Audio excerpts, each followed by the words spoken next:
Рахмат, Дастан Алсызбекович. Урматтуу Өткүрбек Асылбекович, былтыркы жылы сиз баяндама жасаганда мен айттым эле да, бул башкы прокурордун эмес, бул башка прокурордун отчету деп. Анткени сиз жебеген самсыга акча төлөгөнсүз. Эми башка прокурордун эмес, башкы прокурордун деп бир ыңгай суроолорду берип берейин. 2 күн мурун ГРСтин мамлекеттик каттоо кызматынын 2 жетекчиси орун басар, анан ГП Инфокомдун жетекчиси камакка алынды. Канчалык деңгээлде ушуну мыйзамдуу деп эсептейсиз? Емрискеличинович, тергөөчү самостоятельное лицо. Эгерде адамды 2 суткага кармайм десе, анын укугу. Сиздер иш козгодуңуздар да, мыйзамдуулугун айтып атам. Ооба, иш козгогон башка, тергөгөн башка. Жазык процессуалдык кодекс боюнча тергөөчү самостоятельное лицо. Ал өзүнүн чечимдерин өзүнүн атынан кабыл алат. Бүгүнкү күндө 20-48 саатка ал шектүүнү кармаган.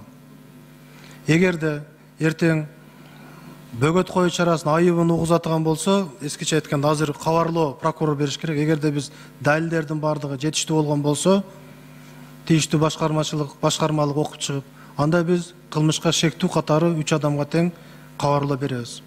Эгерде биз кошулбай турган болсок, анда кабарлоо бербейбиз дагы. Анда камактан чыгарылуу боюнча мыйзам талабына айылып өзүбүздүн укугубузду колдонобуз. Бирок УКМК урдуруп атпайбы, 253 миллион сом мамлекетке зыян келди. Зыян келгени аныкталганбы? Дем ал иштин козголгон фабуласы боюнча, кылмыштын боюнча. Ал жерде жеңилди, арзанды көрсөтпөй, көбүн көрсөткөн 253 миллион зыян келип атат. Ошол паспорттардын бланктарын 150 сомдон кымбат көрсөтүп калды деп, ошондой факты менен козголуп атат. В отношении конкретно бир лицонун үстүнө эмес, по факту түшүп атат РППга катталып. Кызматтык кылмыш катары. Факты жок, бюджеттен бир да сом кеткен жок.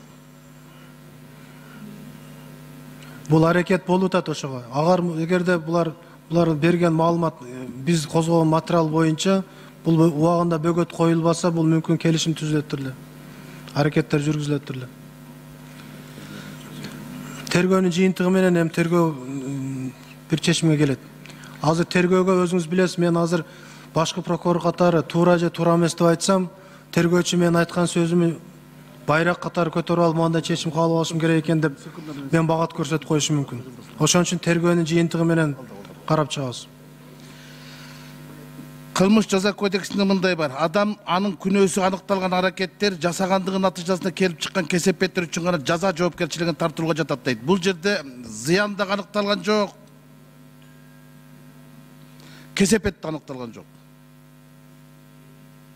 Бул жерде мыйзамдын талабы бузулуп атат, мамлекеттин коомчулуктун койгон талабы бузулуп атат. Мыйзамдын бирден бир талабы бузулуп атат. Мындай да, мүмкүн ошолордун оюнда бардыр, батыраак байып кетем дегенчи, бирок көз салган менен кол салгандын айырмасы бар да, алар кол салган жок да, көз салды. Эми Рыскелчинович, тергөө жолу менен такталсын, тергөөгө Өткүрбек Асылбекович, алар күнөөсү үчүн эмес, мүдөөсү үчүн камакта отурбайбы? Ошол үчүн айыпталып атпайбы? Мүдөөсү болду мындай.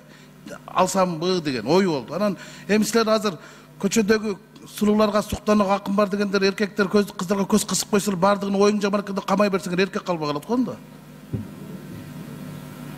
Бул ой үчүн камалып атпайбы? Мен буну тамаша эле айттым. Мен сизди түшүнгөн жокмун, көздүн кыскан деп. Тергөөчүн айтып атам, шектүү катар кармаган